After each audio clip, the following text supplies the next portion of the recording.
Perkenalkan, nama saya Ismi Fazila Alfi. Di sini saya akan menjelaskan tentang sejarah perkembangan perekonomian Indonesia. Pembahasan kami mencakup yang pertama masa kerajaan, yang kedua masa penjajahan Portugis, yang ketiga masa penjajahan Belanda, yang keempat masa penjajahan Jepang, yang kelima masa pasca kemerdekaan, yang keenam masa demokrasi liberal, yang ketujuh masa demokrasi terpimpin, yang kedelapan masa Orde Baru, dan yang kesembilan masa reformasi. Yang pertama masa kerajaan. Kerajaan Kutai terletak pada jalur perdagangan dan pelayaran antara barat dan timur. Maka aktivitas perdagangan menjadi mata pencaharian utama. Kerajaan Sriwijaya berada di pesisir utara Pulau Sumatera dan berada pada urat nadi perdagangan di Asia Tenggara. Sehingga masyarakat Sriwijaya menguasai perdagangan. Kehidupan ekonomi masyarakat pada zaman Kerajaan Singosari berbasis pada pertanian, pelayaran, dan perdagangan. Kerajaan Majapahit dekat dengan pertanian. Maka kehidupan ekonomi masyarakat Majapahit hidup dari pertanian dan perdagangan. Yang kedua yaitu masa pasca kemerdekaan. Keadaan ekonomi keuangan pada masa awal kemerdekaan amat buruk. Antara lain disebabkan oleh yang pertama, inflasi yang sangat tinggi. Disebabkan karena beredarnya lebih dari satu mata uang secara tidak terkendali. Yang kedua, berdasarkan teori moneter. Banyaknya jumlah uang yang beredar mempengaruhi kenaikan tingkat harga. Yang ketiga, adanya blokade ekonomi oleh Belanda sejak bulan November 1945 untuk menutup pintu perdagangan luar negeri Republik Indonesia. Yang keempat, kas negara kosong. Dan yang kelima, eksploitasi besar-besaran di masa penjajahan. Yang ketiga, yaitu masa penjajahan Portugis. Penjajahan historis Portugis dalam menjajah Indonesia dimulai dengan ekspedisi eksplorasi yang dikirim dari Malaka yang baru ditaklukkan dalam tahun 1512. Bangsa Portugis adalah salah satu bangsa yang menjadikan perdagangan, khususnya rempah-rempah, menjadi komoditi ekonomi pada masa penjajahan Portugis. Kondisi perekonomian Indonesia lebih banyak diwarnai adanya perlawanan dari rakyat terhadap Portugis. Berikutnya masa kerajaan. Singkatnya, dalam masa sebelum penjajahan, perekonomian Indonesia bertumpu pada sektor pertanian dan perdagangan. Yang keempat yaitu masa penjajahan Belanda. Pada tahun 1795, VOC dibubarkan karena dianggap gagal dalam mengeksplorasi kekayaan Hindia Belanda atau Indonesia. Kegagalan itu disebabkan oleh yang pertama, peperangan terus-menerus dilakukan oleh VOC dan memakan biaya besar. Yang kedua, penggunaan tentara sewaan membutuhkan biaya besar. Ketiga, korupsi yang dilakukan pegawai VOC sendiri. Keempat, pembagian dividen kepada para pemegang saham, walaupun kas defisit. Kelima, bubarnya VOC muncul kebijakan baru yang disebut sistem tanam paksa. Yang keenam, Belanda masuk ke Indonesia pada tahun 1602.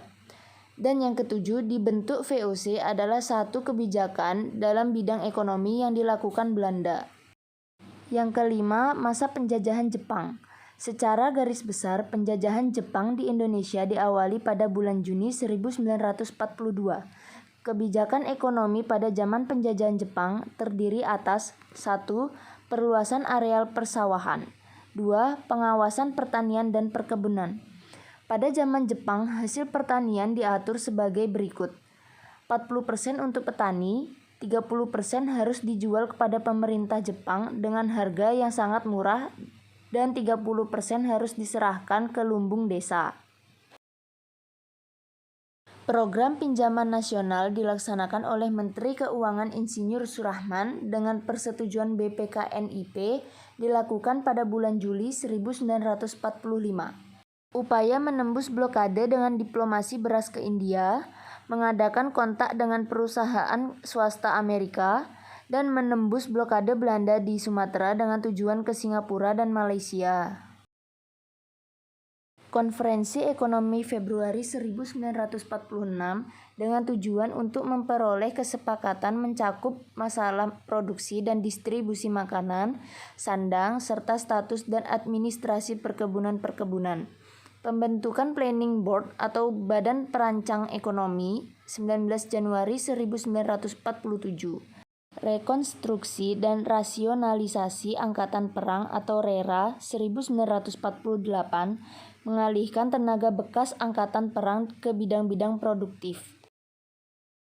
Kasimoplan yang intinya mengenai usaha swasembada pangan dengan beberapa petunjuk pelaksanaan yang praktis. Yang keenam yaitu masa demokrasi liberal. Masa ini disebut masa liberal karena dalam politik maupun sistem ekonominya menggunakan prinsip liberal.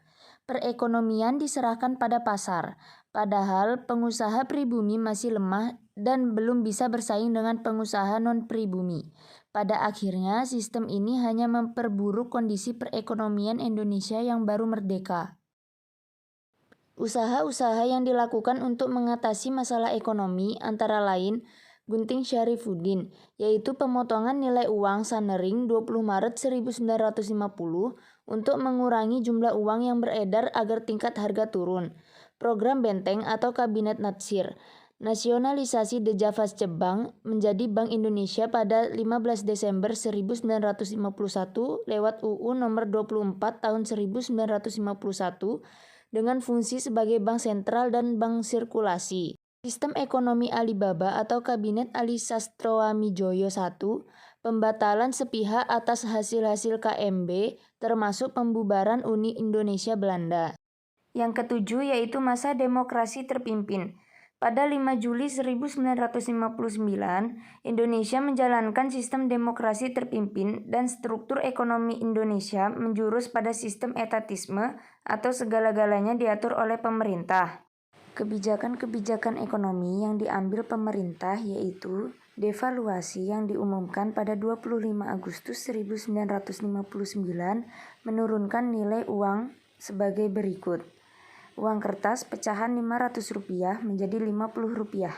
Pembentukan Deklarasi Ekonomi atau DEKON dalam pelaksanaannya justru mengakibatkan stagnasi bagi perekonomian Indonesia. Bahkan pada 1961 sampai dengan 1962 harga barang-barang naik 400%.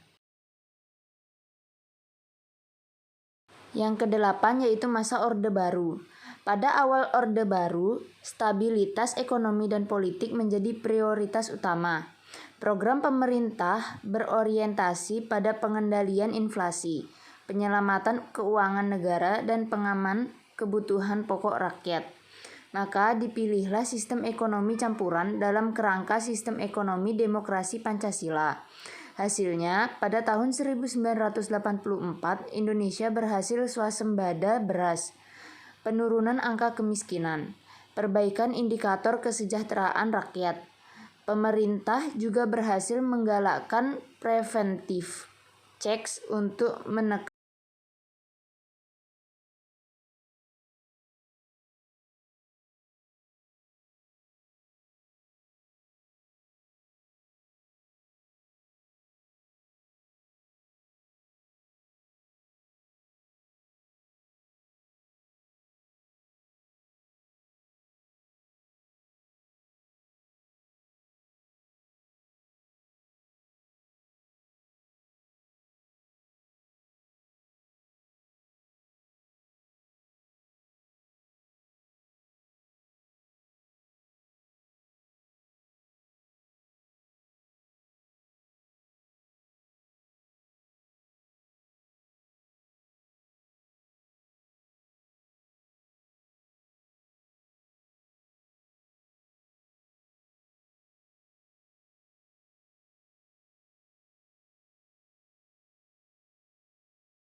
created using Powtoon.